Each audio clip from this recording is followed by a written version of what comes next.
আমার ছেলের যেমনি মারছে নিঃশ্বাস বন্ধ করে ওরা যেন 10 মিনিট ঝুলাই রাখে। আমি তো দেখতেছি আপনার ছেলে মারাই গেছে। ওকে দাদি আমাকে না আম্মু না ঘুমাইলে খালি মারে। উনি তো ডাইনি।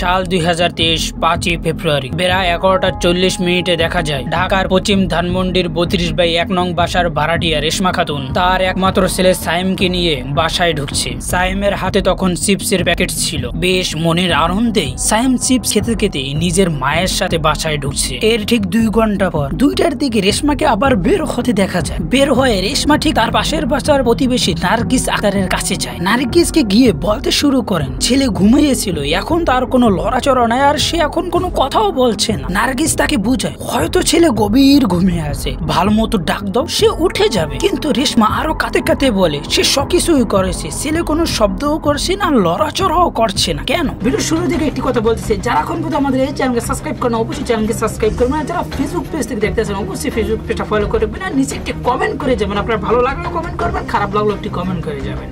রেশমার ওই কান্না দেখে প্রতিবেশী নার্গিস আক্তার নিজেই রেশমার বাসায় এসে দেখেন বিছনা বাটি পরিপেটে আছে। নার্গিস তার ছেলের হাত ধরে দেখে একদম ঠান্ডা হয়ে আছে আর সে শ্বাস নিঃশ্বাসও নিচ্ছে না। এসব দেখে নার্গিস আক্তার রেশমাকে বলে যে তোমার ছেলে মারা গিয়েছে। এটা শুনে রেশমা তাকে জড়িয়ে ধরে জোরে কাঁদতে শুরু করে। তার এই কান্নার শব্দ আশেপাশের এবং আরো প্রতিবেশীর বাসায়ও চলে যায়। রেশমা নার্গিসকে বারবার বলতে থাকে এখন আমি তার বাবাকে কি বলবো এবং তার বাবাকে আমি কি জানাবো। তখন প্রতিবেশীদের থেকে একজন সাইমের বাবাকে কল করে জানান, আর সাইমের বাবার নাম ছিল মাহবুব, আর সে পেশায় ছিল একজন বাস চালক এবং মাঝে মাঝে প্রাইভেট কার চালাতো। প্রতিবেশীরা মাহবুবকে ফোন করে বলে আপনার ছেলের একটু সমস্যা হয়েছে, দ্রুত বাসায় আসুন।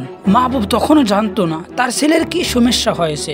সে নিজের ছেলেকে অনেক ভালোবাসতো। তার ছেলের সমস্যার কথা শুনে সাথে সাথে নিজের কাজ ফেলে রেখে বাসায় চলে আসে, কিন্তু বাসায় এসে দেখে নিজের ছেলের মরদেহ।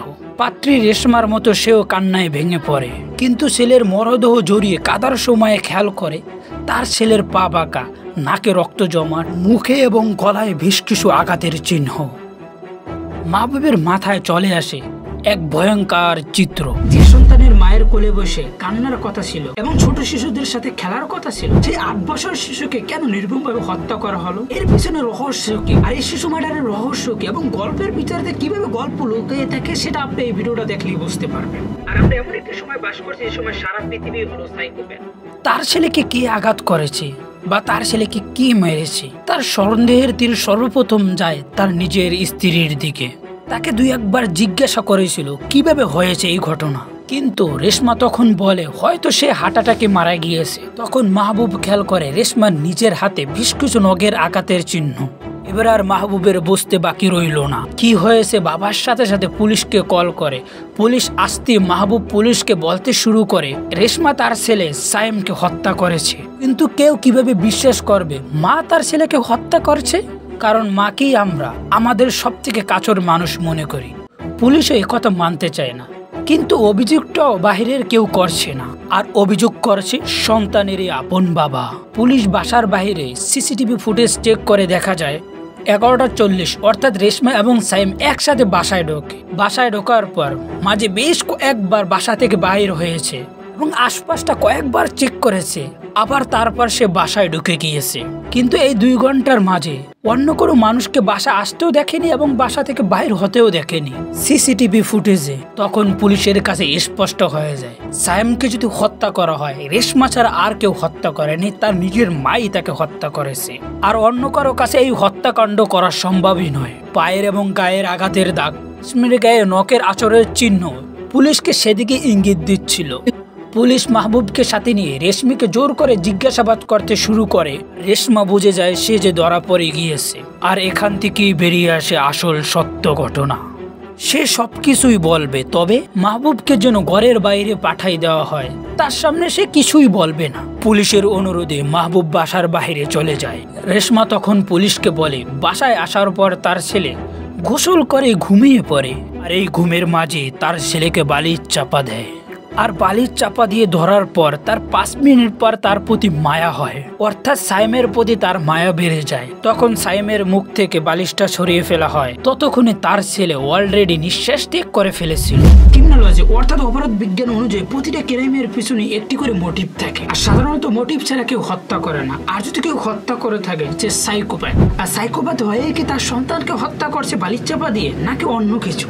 আর যতই সাইকোপ্যাথ হোক না কেন, নিজের সন্তানকে কোনো মোটিভ ছাড়া কেউ কেউ হত্যা করতে পারে? তবে রেশমা কি সাইকোপ্যাথ ছিল নাকি science? Complete history of science.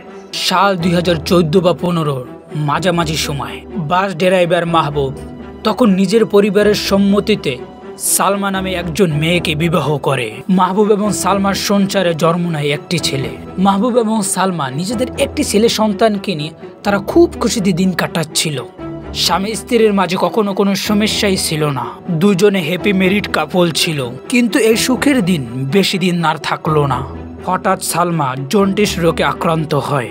কোনো কিছু বুঝে ওঠার আগে সালমা জন্ডিসের কারণে এই দুনিয়া ত্যাগ করেন। নিজের একমাত্র ছেলেকে নিয়ে মাহবুব একদম অসহায় হয়ে পড়েন। পেশা যেহেতু ড্রাইভার, তাই সারাদিন তাকে বেশিরভাগ সময় বাইরে থাকতে হয়। সে সারাদিন বাইরে থাকে আর সারাদিন ছেলেটা একা একা পড়ে থাকে বাসায়। ছেলে সায়েমকে দেখার মতো কোনো মানুষই ছিল না। কি করবে বুঝতে না পেরে বাবা তার ছেলেকে দিয়ে আসেন তার আপন বোনের কাছে। কিন্তু ছেলে কিছুতেই তার বাবাকে ছাড়া সে থাকতে পারছে না। আর সায়েম সারাদিন তার বাবার জন্য কান্না করে এবং বাবার কাছে যেতে চায় বলে কান্না করে। কয়েক মাসের মধ্যে আবার নিজের ছেলেকে নিজের কাছেই ফিরিয়ে নিতে হয়। কিন্তু নিজের কাছে তো রাখা যায় না, কারণ কাজের কারণে তাকে সারাদিন বাইরে থাকতে হয়। সারাদিন তার ছেলেকে কে দেখে রাখবে? মাহবুব তখন সিদ্ধান্ত নেয় সে আরেকটা বিয়ে করবে। আর সে বিয়ে করে সালমার আপন খালাতো বোন রেশমাকে। কিন্তু যখন বিয়ে করে তখন রেশমার অলরেডি একটি সন্তান ছিল, অর্থাৎ সে আগে থেকেই বিবাহিত ছিল। কিন্তু কোনো এক কারণে তার স্বামীর সাথে তার ডিভোর্স হয়ে যায় আর তার নিজের সন্তান তার সাথেই থাকে। রেশমাকে বিবাহ করার সময় রেশমা আর মাহবুব এই মতে একমত হয়েছিল দুজন দুজনার সন্তানকে স্বাভাবিকভাবে মেনে নেবে এবং নিজের সন্তানের মতো মনে করবে। আর এই শর্তেই তারা দুজন বিবাহ করে। রেশমা আর মাহবুবের নতুন সংসার, এই সংসার আগের সংসারের মতো খুব ভালোভাবে চলছিল। স্বামী স্ত্রীর ভিতরে কোনো সমস্যাই ছিল না বা কোনো ঝামেলাও ছিল না। তো মাহবুব তার আগের স্ত্রীকে কখনোই ভুলতে পারেনি। সালমার কথা সবসময় মনে করে এবং তার ইচ্ছা অনুযায়ী তার ছেলেকে মাদ্রাসায় দিয়েছিল। আর সালমার ইচ্ছা ছিল তার সন্তানকে কোরআনের হাফেজ বানাবে। আর তার স্ত্রীর কথা রাখার জন্য তার ছেলেকে মাদ্রাসায় ভর্তি করাইয়া দেন। প্রতিদিন নিয়ম করে তার ছেলেকে মাদ্রাসায় দিয়ে আসে। ছেলে যখন যা চায় তাই কিনে দেয়। এক কথায় অসম্ভব রকমের ভালোবাসা। কাজ শেষে বাড়িতে ফিরে এলে পুরোটা সময় ছেলের সাথে সে কাটাতো। এমনকি রাত্রে ঘুমানোর সময় মাহবুব তার ছেলেকে বুকে জড়িয়ে নিয়ে ঘুমাতো। এদিকে রেশমা আর মাহবুবের সময়ই পায় না। রেশমা তার নিজের সন্তানকে নতুন সংসারে নিয়ে আসেনি। সংসার শুরু হয়েছে সবে মাত্র 3 মাস। হয়তো ভেবেছিল একটু সময় অ্যাডজাস্ট করে পরে তার ছেলেকে একবারের জন্য নিয়ে আসবেন। কিন্তু এর মাঝে রেশমা একবার তার ছেলেকে ঢাকাও নিয়ে এসেছিল কয়েকটি দিনের জন্য। তখন মাহবুবকে তাকে একটি জামা কিনে দিতে বলেছিল, কিন্তু মাহবুব হাতে টাকা নাই বলে জামা কিনে দেয়নি। অর্থাৎ মাহবুব মুখোমুখি রেশমার আগের সন্তানকে মেনে নিলে হয়তো মন থেকে তার ছেলেকে কখনোই মেনে নিতে পারেনি। এই জন্য জামা কিনে দেওয়াটা তার জন্য অনেক খারাপ লাগতেছিল। এই জন্য রেশমা তার ছেলেকে তার বাবার বাড়ি পাঠিয়ে দেয় আর ছেলের নানা বাড়ি পাঠিয়ে দেয়। কিন্তু কিছুদিন পরে দেখা যায় মাহবুবের ছেলে তার কাছে একটি পাঞ্জাবি চায়। সে বলে, আব্বু পাঞ্জাবি পরে মাদ্রাসায় যাব এবং মায়ের জন্য দোয়া করব। তার মা তার কাছে আবার ফিরে আসবে। আসলে মাহবুবের মতো তার ছোট্ট ছেলেটাও তার মার কথাও বলতে পারেনি।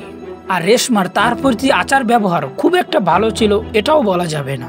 প্রতিবেশীদের রিপোর্ট থেকে স্পষ্টভাবে বোঝা যায় তার ছেলের সাথে রেশমা তার কেমন ব্যবহার করত। আমার না আম্মু না ঘুমাইলে খালি মার, আর আব্বু না ফোন দিলে আমার কাছে ফোন দেয় না আমার সাথে। আর অলরেডি বুঝে গেছেন মাহবুবের ছেলের মা ছিল তা তার সৎ মা ছিল, তার আপন মা ছিল না। তার আপন মা জন্ডিসের কারণে মারা গিয়েছে। আর মাহবুবের সাইমের প্রতি এত ভালোবাসা রেশমার কাছেও খুব একটা ভালো লাগতো না। তার কাছে এই ভালোবাসা অনেক বিরক্ত লাগতো। মাহবুব সারাদিন বাইরে থাকতো, আবার বাইরে থেকে এসে ছেলেকে নিয়ে আবার ঘুমাতো। আর সারাদিন এবং যতক্ষণ বাসায় থাকতো ততক্ষণ সাইমের সাথেই থাকতো মাহবুব। আর মাহবুবের রেশমের জন্য কোনো সময় পাইত না। তার উপর নিজের সন্তানকে জামা না কিনে দেওয়ার জিদ, এসব কারণে রাগান্বিত হয়ে 8 বছরের মাসুম বাচ্চাকে নির্মমভাবে হত্যা করা হয় বালির চাপা দিয়ে।